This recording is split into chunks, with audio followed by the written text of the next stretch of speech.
Não sei, já. Cara, eu não sei. Galerinha, vamos lá então. O negócio é o seguinte, falei rapidamente da segunda lei de Newton, por enquanto mais filosoficamente. Tinha falado para vocês, né, verbalmente qual era a lei, mas agora resolvi escrever, porque tivemos um tempinho. Então, a aceleração adquirida por um corpo é diretamente proporcional à força resultante e inversamente proporcional à massa do objeto. Aqui é a maneira matemática de expressar isso, né, e literalmente falando é isso aqui. Só que tu vê, né, eu estou falando de força e massa achando que tu já sabe o que é força e o que é massa. Só que a maioria das pessoas não faz a menor ideia do que é força e o que é massa. Ela fala sobre o assunto, mas não sabe o que é. Então é importante a gente saber o que é. Porque não é aquilo que tu acha que é tecnicamente o que a ciência determina que é. Certo? Então, eu sei que é força, professor. Esses dias uma força enorme atuou no meu braço, um amigo meu brincando. Ou, não, meu pai deu um totalzinho no carro lá, eu senti o que é força na prática. Não, aquilo ali é o que tu intui que é força, né? Mas força é uma definição técnica científica. Olha só, força é uma entidade, olha que legal. É uma entidade, é uma coisa, para não falar coisa, a gente chama de entidade, capaz de deformar e acelerar os objetos. Então força é uma coisa que ou deforma ou muda a velocidade dos objetos. Não tem outra, ela não causa outra coisa que não seja isso.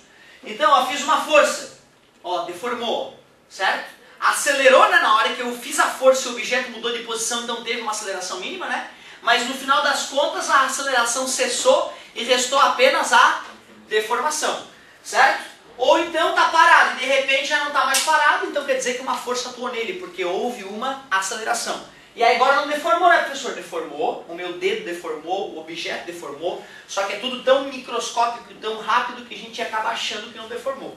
Aí se tu vê lá na Discovery, naquele canal Super Câmera, aí tu vê como é bizarro o mundo microscópico, né? Até uma gotinha caindo na água é uma coisa que a gente não enxerga, né, com os olhos, que é a terra de comer. A gente precisa de equipamentos, né, poderosos para poder enxergar isso.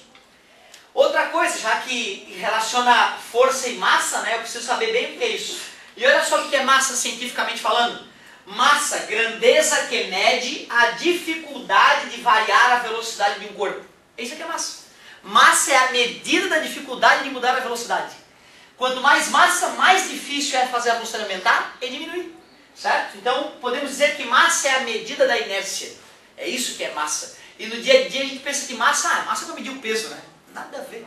Massa não tem nada a ver com peso, na verdade, né? Massa e peso é a mesma coisa. Não. Massa mede a dificuldade de variar a velocidade. Peso é a força em que a Terra atrai um objeto.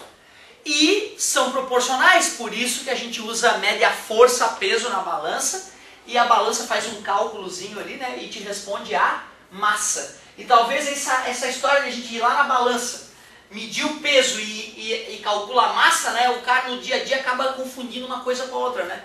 Mas são coisas totalmente, né, desconectadas, podemos dizer. Então massa, grandeza que mede a dificuldade de variar a velocidade de um corpo. Bacana saber disso. E tu vê, né, matematicamente falando, a segunda lei de Newton ela é tranquila, então o negócio é na prática agora te mostrar o que tu vai enfrentar. Desde as questões mais bobas às questões mais delicadas. Aliás, as questões mais bobas não tem graça, né? Eu te dou força e massa e te peço aceleração, te dou massa e aceleração e te peço força, ou ainda te dou força e aceleração e te peço massa, né? Nós temos que ir já para um segundo nível, né? Esse primeiro nível era lá no primeiro ano que a gente fazia. Não se esqueçam que a segunda lei de Newton ela tem apelidos. Ela é chamada também de princípio fundamental da dinâmica. Olha o nome todo dela, princípio fundamental da dinâmica. Porque é justamente o princípio que norteia toda a matéria conhecida como dinâmica. Ou ainda também chamada de lei da proporcionalidade, mas é mais raro esse nome, lei da proporcionalidade. Mais conhecido, mais famosa como princípio fundamental da dinâmica, o princípio que fundamenta a ciência chamada dinâmica. Show de bola! Então vamos lá, vou fazer uns exemplos para vocês também para já aproveitar e passar a matéria da prova.